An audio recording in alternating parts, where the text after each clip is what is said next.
And in the army, I was in a small unit, and what we were in charge of doing was detecting tunnels entering Gaza. And before I'm going to talk about this whole process of detecting tunnels for a few minutes, I'll kind of say where my personal connection to these tunnels begin.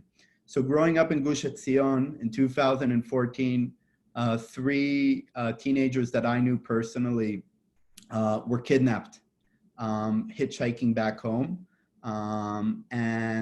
And basically the army went on an operation to try to find these kidnapped teenagers who were your age. They were 16 and 17 years old. Unfortunately, at the end, they found them and they were murdered.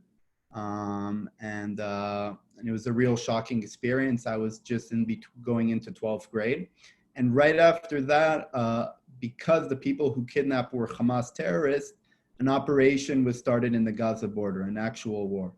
And that's the first time that I experienced, not as a soldier, but as a citizen, what this means, tunnels. So I'm going to show you guys a quick video to give you an idea of what's the danger of a tunnel and what people could do with it.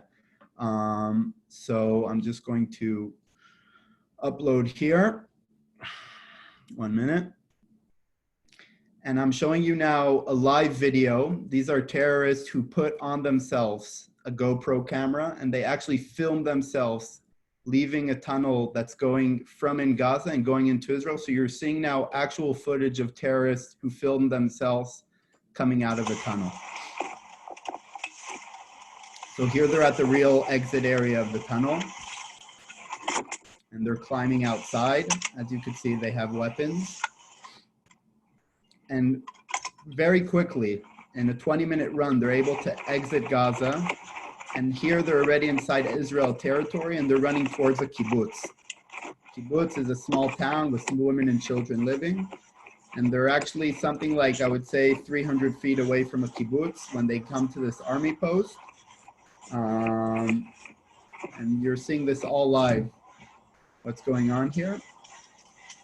And I'm going to stop the video now, but basically in this operation, they were able to enter this base, unfortunately murder Israeli soldiers, and we were able to stop them just before they got to a kibbutz where women and children were living. But this just gives you a first example as a young teenager growing up, when people are talking about Palestinians and Israel, a simple truth about how this is not a war, and it's a way and it's a scheme in which people are trying to find the most artistic ways and the most interesting ways to try to kill Israelis.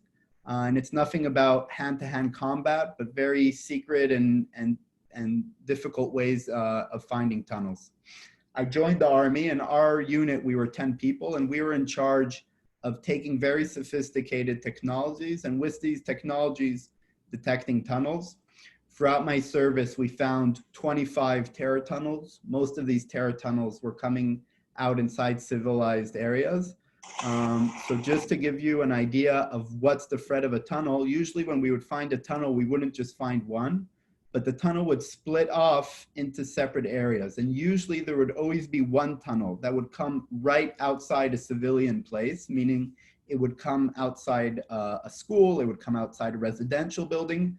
And usually we would find right next to it another tunnel that would be on top of a hill that would control the road going into that civilized area. And what would happen is basically if they would ever, God forbid, be able to do their operation, while many terrorists would come out and try to attack a town or a civilian area, the other tunnel, they would control the high point, and any sort of soldiers that would try to come and rescue these civilians, they would be stopped. And again, this is a very important thing to understand, because many times, what do we hear when people are talking about Israel and Palestinians? We always hear one word, and that's conflict. And when you say conflict, you imagine two groups who are clashing against each other. Now, in many ways, you could say that that's true. In many ways, you could say that's right. It's Israelis and Hamas, and they're fighting each other. But this isn't a conflict. It isn't two armies and two enemies who are trying to hurt each other. It's a situation in which there is one group of terrorists in a very clear way who say it themselves, who want to hurt civilians and plan in a very efficient way how to do it. And that's all I did in my Army service. I never dug a tunnel. I never thought about how I could blow up another house. All my service and all my efforts were put into one thing: how to detect these tunnels.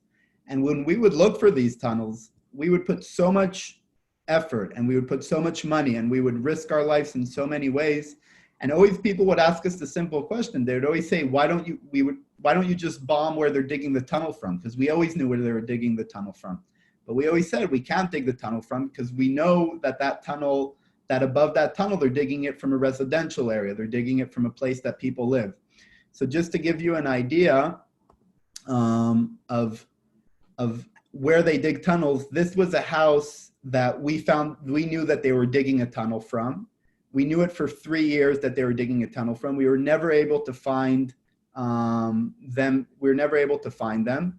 And usually what happens is when we detect a tunnel and we decide to destroy the tunnel, so we stream huge amounts of cement. We stop all the cement supply of Israel for 1 day. We bring usually around 350 trucks of cement, and we start streaming cement inside the tunnel in order to block it. So you're going to see a video now of what happens when that cement shoots out of the house where they're digging the tunnel from. So these are two people who live in the house, and suddenly they see a huge stream of cement starting to pour out from the house. Here, I actually got in trouble from this. I miscalculated the amount of cement we needed. So it kind of went all over the place and into the town. But you'll see soon how much cement is coming out. But this is a situation we were dealing with in completely civilian areas. The enemy were digging tunnels from. They were working on finding these different places. And working from there in order to dig it and make it much more difficult for us to do it. In many operations that we went inside, we didn't know what we were waiting for, because we weren't able to do anything, and suddenly they would come out of one building and another building, and we would never know where they were coming from. And again, that's the situation that we were dealing with and we had to go around with.